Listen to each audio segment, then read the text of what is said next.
All of these big dick deviants is all catching hell in 2024. It's up for all of them. It don't matter if you Diddy or whoever you is, TG Jakes, any of them. All lies will be exposed. That's all. And anyone who takes that the wrong way know why they take it the wrong way. No, fuck, like he called. We should kick it on telephone after the May shit. Right. And be like, matter of fact, that they sent me the girl pictures, like pictures of this girl, like not the shit that y'all saw. The controversy didn't start with Netflix. It began months earlier when Katt Williams warned that 2024 would be a year of exposure. Known for challenging powerful figures long before public opinion shifts, Katt has repeatedly traded industry comfort for uncomfortable honesty. Now, as notable names appear absent from a high-profile documentary, his words feel less like provocation and more like foresight. The question is no longer whether Katt predicted something, but how much of the story was never meant to surface. In Hollywood, you never expected. They be having these big-ass mansion parties, and the mansion party, the whole mansion is a party, and then it's a separate party in the little rooms. I ain't been famous that goddamn long. I'm excited in a be at the mansion party. You be looking at all the goddamn rooms, and you fuck around and look in the wrong room and shit.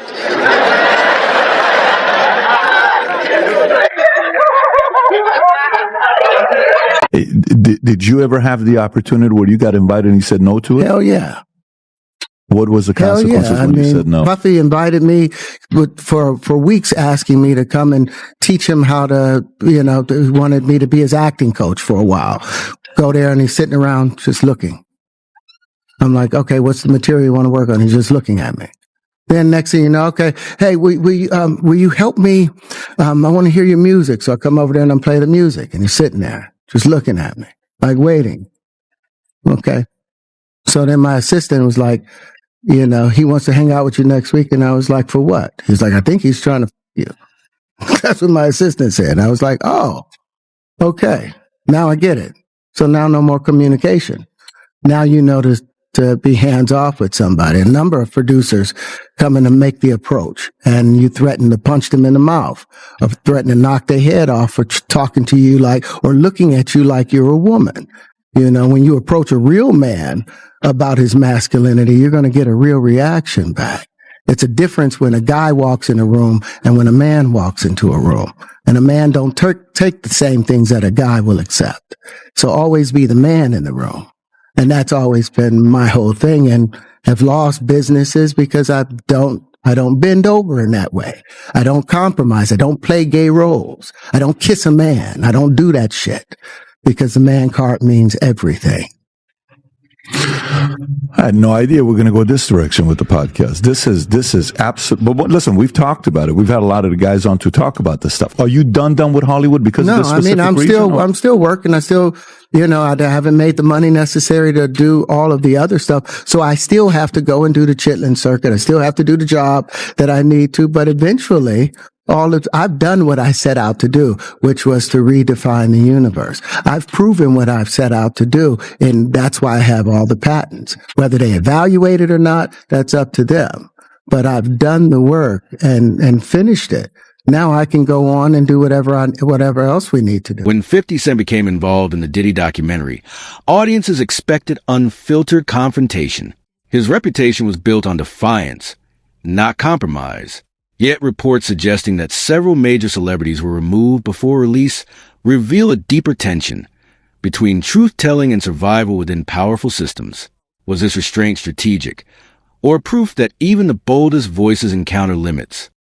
Isn't it weird that the government was so interested in Diddy's baby oil that they took 1,000 bottles away from his house?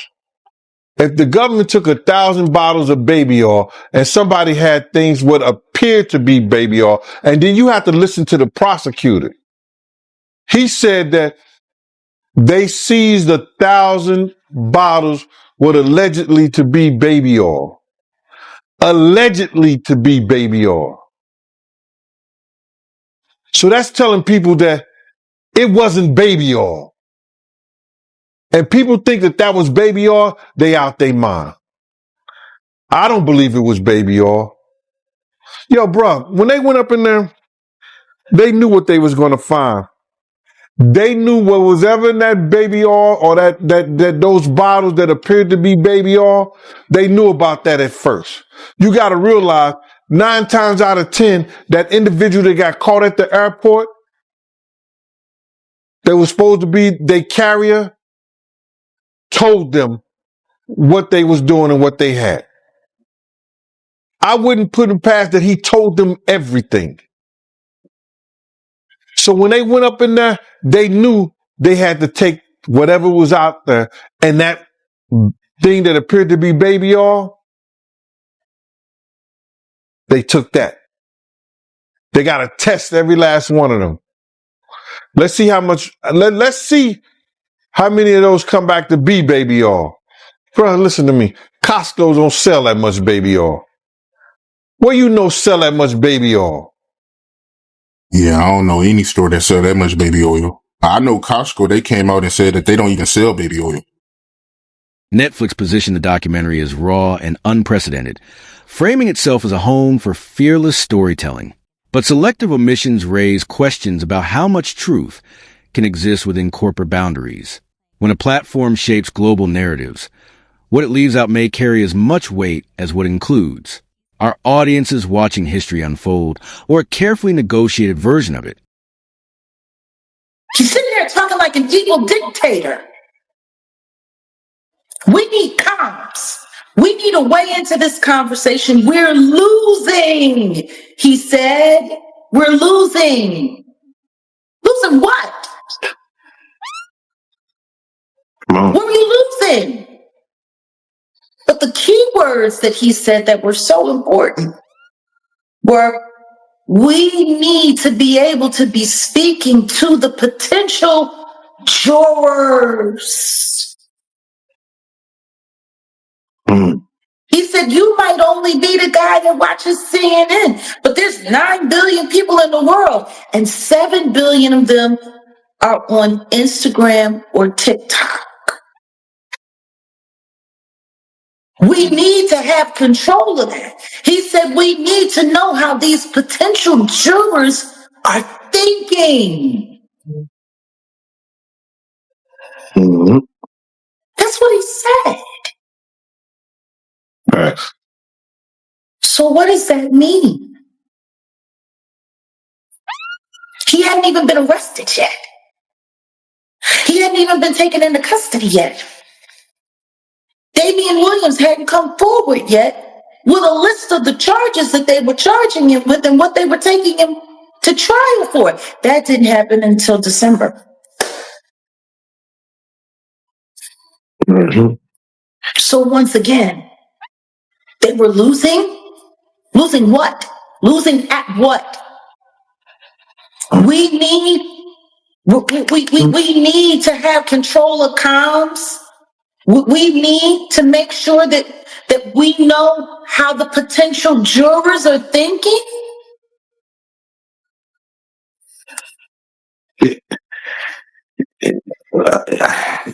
Very true. How does that not sound like anything other than what it is? They were looking to infect the jury pool as early as possible. Hollywood has long operated within a hierarchy where accountability is uneven. Influence, wealth, and long-standing alliances often determine who faces scrutiny and who does not. The absence of certain high-profile figures reinforces a familiar reality. Fame doesn't just elevate, it insulates. And that forces a difficult question about who truly answers the public. Diddy 4 years. Say that again. 4 years. Meanwhile, they tried to give me 4 years with 2 blunts. I had no intention of smoking in the first place. Same 4 years. I don't give a fuck. Being an ass-kicking devil worshiper is not against the law. They put that man on a whole RICO because they thought he was for China. They said, bring out the 9 crops. 9 niggas walked out. That ain't even get the law. Go on and get you savvy. That man liked this so much as his punishment. They sent him to the place with the most life in his. But Diddy didn't tell Mark. Does Mark feel betrayed by Diddy? I've not talked to Mark about it. What do you think? What do you think? I will tell you I'll just tell you, if it was me, I would be more than a little upset. I was more than a little upset when the client didn't know and I was being recorded. I mean, there was a while there where I was meeting clients under bridges, freeway bridges, because I was PTSD over it. So I think, as a lawyer, it is one of the most inviolate oaths that you take to protect the client confidentiality and the client privilege. So I don't know. I haven't talked to Mark, but if I were Mark, I would be out of my head. Out of my head. It's incredible. Diddy did two things here. Number one, he betrayed Mark Agnifilo, who, to your point, did so much for him. Obviously, without Mark Agnifilo, may very well be spending the rest of his life in prison. The second thing that he did is, by having a third party that's privy to the conversation, the videographer in this case standing there, there's no privilege, right? Diddy waived that entire privilege. Right. Now, it didn't end up backfiring because it seems nobody knew about it until the end of trial. And what are you going to do at this point? But it's such a callous act by Diddy to just sell out his lawyer like that. It's so selfish. Now, we should say that, remember, Diddy and his team were very upset when they found out that this footage was part of the documentary, and they tried to shut it down, but you know, the act of taping it is what is so awful. The act of taping it, right? Without Agnifilo's Diddy would knowledge. say that I didn't authorize that video going out, and the argument they've made is that he's the one who has the right, that he owns that footage. But that's a copyright issue. That has nothing to do with the morality of the whole thing. Yeah, the morality is clear. That what's unclear is what kind of a deal did he have with the videographer? Because I'll tell you what the sense is that I have based on my conversations. I think it was a loosey-goosey thing. Yeah. And I don't even know if they had a written agreement. And if they didn't have a written agreement, the videographer is the one who owns it. Copyrights cannot be transferred through an oral contract. Nobody, you have to put copyright transfers in writing or they don't count. And there you go. I think that happened here. Yep. Stephanie calling in from Brooklyn, New York. Diddy needs to take some accountability. He's more mad at the lawyer than his own actions. That fame all has gone to his head, and 50 did a great job on the documentary. It was a scary watch, sad, and behind every documentary sits a legal battlefield shaped by defamation laws, non-disclosure agreements, and litigation risk. Even credible accounts can be sidelined if the danger outweighs the protection. In some cases, silence is chosen not because of uncertainty, but because of consequence. When truth becomes a liability, what responsibility does media still carry? It was what was coming forward that had never come forward before. Kirk Burroughs finally admitting out loud that he had been essayed by Diddy. That's a first for most people to hear out loud. Do people know that it happened? Absolutely. See, and this is the biggest problem. Like I've been telling y'all, it's funny how people like to sit there and pretend like everybody ain't heard about all of these things in the background. Like everybody ain't heard about all of these things throughout the years. That's the one thing that I love that Kirk Burrow was saying at the end of episode 4 when he first, dropped the bomb, that he had been essayed by Diddy. It was Kirk Burroughs. Yeah. Who has been here since the beginning. Yeah, he's the founder. He said people keep pretending like all of the stuff that they hear about Diddy is something that's new. He's been doing these things.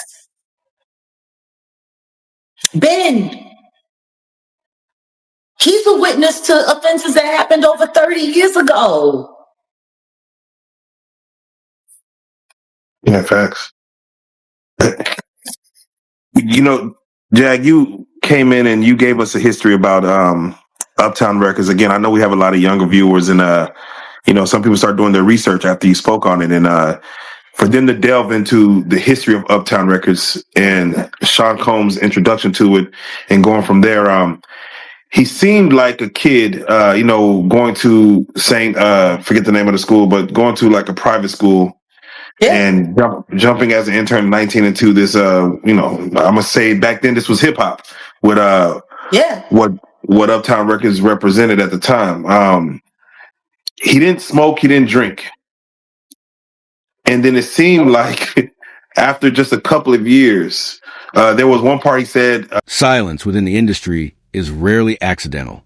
Careers, reputations, and personal safety often depend on knowing when not to speak. Those who remain quiet are not always complicit. Sometimes they are cautious. In certain cases, the absence of testimony reveals more about power than any accusation ever could.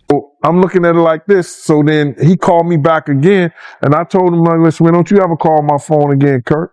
You know what I'm saying? Because we had got into it about somebody calling him. He told me Groovy Lou called him and wanted to know why Gene's still doing this to Puff and everything like that. And I mentioned it on the Gene Deal show. You understand? I said something. Then he called me back like I was lying. And listen to me, Kurt. Don't call me about what these clowns and these niggas say right here, bro. I had nothing, and especially don't call me talking about what I gotta fix. When in fact, you know what you told me and you know what our conversation was. You know what I'm saying? So the whole thing about why I'm not in the thing, the lady was talking greasy to me. She had no right to talk greasy to me. And then she told me that 50 didn't have the power to do anything, but they using his name to like push the whole documentary. And that's what it was about. So that's why you don't see a cameo other than the pictures they used of me on the film in the documentary. I got like 3 or 4 pictures in the documentary that I've seen of myself. You know, some people say they saw more, but I know three different times where I was certain places that you could actually see me in the documentary, and that's the only thing you're going to get. But the stories that they told in the documentary, bro, come on. They could have went a whole lot deeper. They could have did a whole lot more. So I ain't in the documentary because that lady that was the director, I think, what's her name? Alex, Alex State. You know her name, Mighty? Yo, Mighty, just give me 1 second. Give me 1 second. I'm going to look this up, all right? Okay. Her name is Alex Stapleton. The director that I spoke to was Alex Stapleton. She was the one who told me that she was the director, she was the producer, whatever, this, that, and the third, the whole 9 yards. And she was talking mad greasy to me. And listen here, it's no matter after you talk that kind of talk to me, it's no amount of money she could have paid me anyway for me to get in there. You know, my story is more too valuable, getting in depth with this whole stuff, and it would have helped that Not every omission serves a powerful. Some protect those who were harmed. Certain stories may be withheld to avoid reopening trauma for individuals who were victims rather than perpetrators. Exposing pain without consent risks turning accountability into spectacle. Where should the line be drawn between justice and compassion? It never happened. I was there. I saw it. I saw Jessica run down the steps after she grabbed the money box because my man Eddie was protecting her. And Eddie's the one called me on the walkie-talkie and said, yo, Jessica just locked me in outside the gym, Gene. You couldn't go down the steps after they bum rushed the door.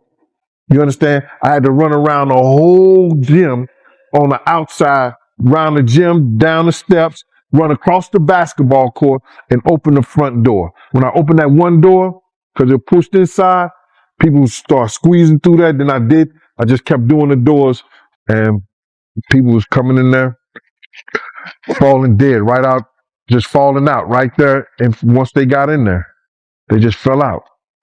It was crazy, bro. It was a crazy sight. So I was there, man. So I knew more than they would put down there in that documentary. And you know what I'm saying? You even see me when Puff is standing up right there. You see me down there,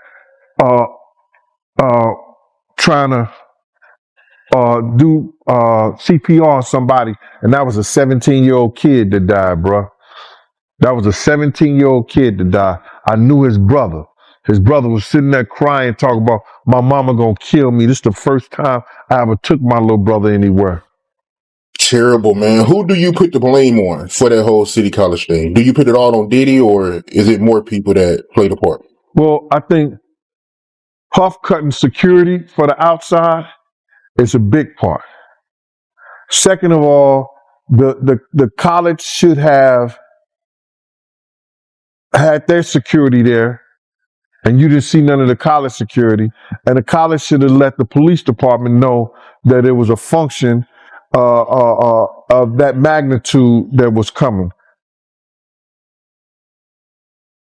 So it's Diddy and the college and the security and the school.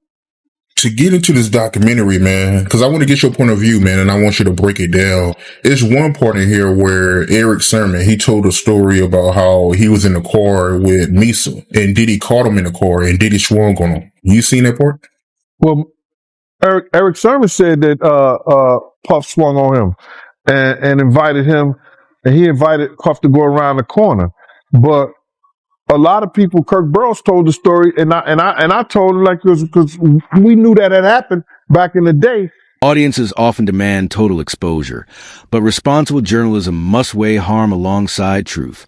Selective storytelling can be necessary, yet it risks eroding trust when viewers sense manipulation. Transparency about limitations may matter as much as the revelations themselves. Can media remain credible without being complete? And as you know, him and Diddy, they've been cool ever since. Him, Diddy, the Jigga Man. That was another thing I thought that was interesting, that Jay-Z wasn't mentioned at all in any of this documentary. Yet he was there for so much of it.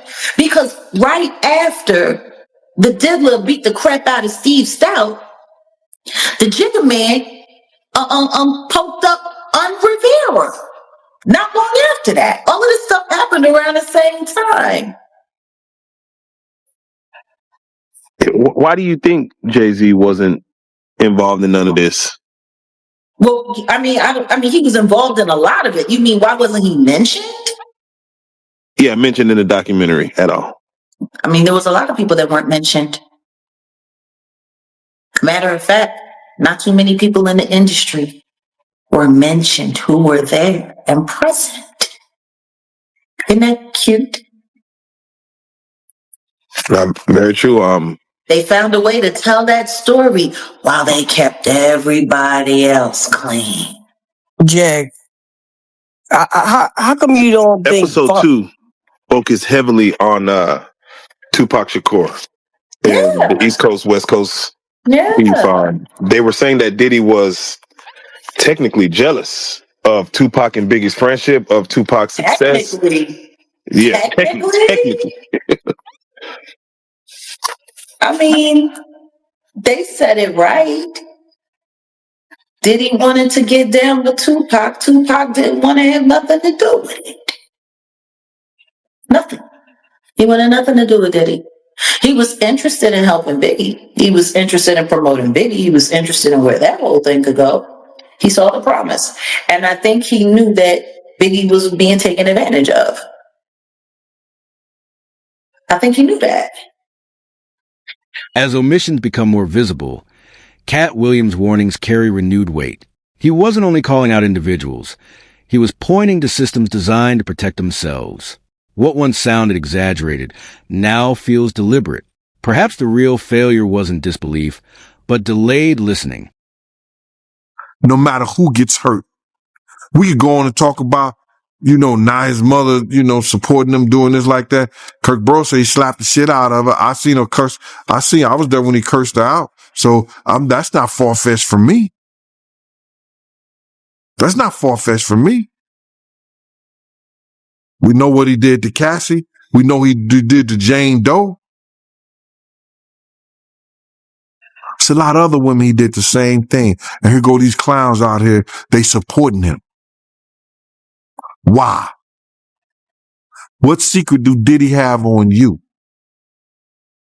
What secret what secret did you play in the part at the Diddy party? That's why people ain't speaking out. That's why people is sitting back and letting this shit play out. A lot of them, bruh, for real. They hope he get unalive some kind of way. It wouldn't be a tragedy to me. Some people deserve what they deserve. Because karma don't always hit you, bruh. Marlon Wayne don't know what he talking about. And if you read about karma, it don't always come back to that individual. It comes back to maybe it was speaking. It was Egyptian. It may come into that spiritual realm and that lifeline of your family.